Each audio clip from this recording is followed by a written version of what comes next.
Hello everyone, welcome back to my mini vlog. সবাই কেমন আছো? আশা করছি সবাই অনেক ভালো আছো। এটা হচ্ছে শনিবার দিন বিকেলে। তো গাছ থেকে হচ্ছে একটা লাউ কেটে নিলাম তরকারি হবে বলে। তো এটা তার পরের দিন সকালে, মানে রবিবার দিন সকালে ঘুম থেকে উঠে লেগে পড়েছি কাজবাজ করতে, ঘরটা পরিষ্কার করতে। তার কারণ হচ্ছে এই প্রথমবার আমি হচ্ছে শিবের মাথায় জল ঢালতে যাব। কখনও তো আমি জল ঢালতে যাইনি কোনো মন্দিরে, এমনি বাড়িতে নিজের মনের মতন করে পূজা অর্চনা করি।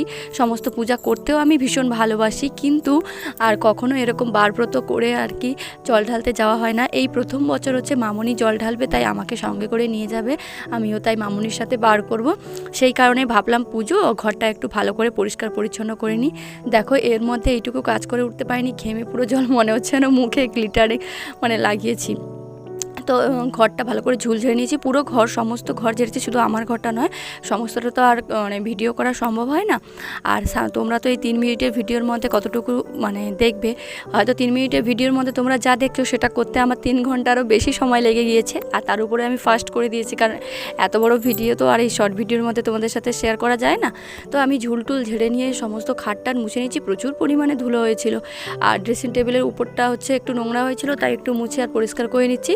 সেদিন তো তোমরা ভিডিওতে দেখেছো যে ড্রেসিং টেবিলটা আমি ভালো করে মুছে আর কি গুছিয়ে নিয়েছি। আর আজ যেহেতু ঝুল ঝেড়েছি, তাই সমস্ত খাট, আলমারি, ড্রেসিং টেবিল আবারও পরিষ্কার করে নিচ্ছি।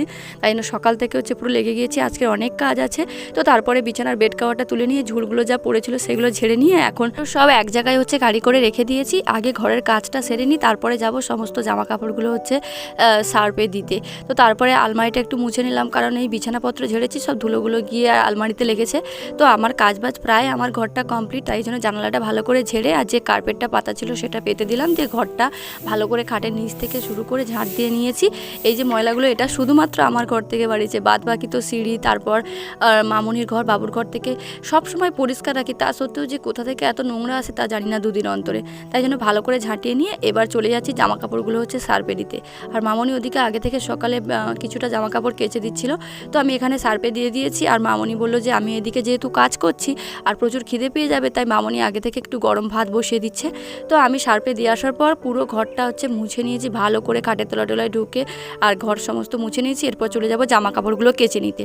তো জামা কাপড়গুলো কেচে নিয়ে চলে এসেছি ছাদে মেলে দিতে। আর বেশ কিছুদিন বৃষ্টির পর আজকের ভালো রোদ দিয়েছে। আর আগে থেকে আমি প্ল্যানও করে রেখেছিলাম যে এই রবিবার ঘরটা ভালো করে পরিষ্কার করে আর সমস্ত কিছু কাচবো, কারণ দুদিন ধরে হালকা হালকা রোদ হচ্ছিলো। তখনই ভেবেছিলাম যে রবিবার দিন নিশ্চয়ই ভালো রোদ দেবে। তো তারপরে আমি স্নান টান করে নিয়ে এখন পুজো সেরে নিচ্ছি। এরপরে কী কী করলাম দেখতে পারবে নেক্সট পার্টে।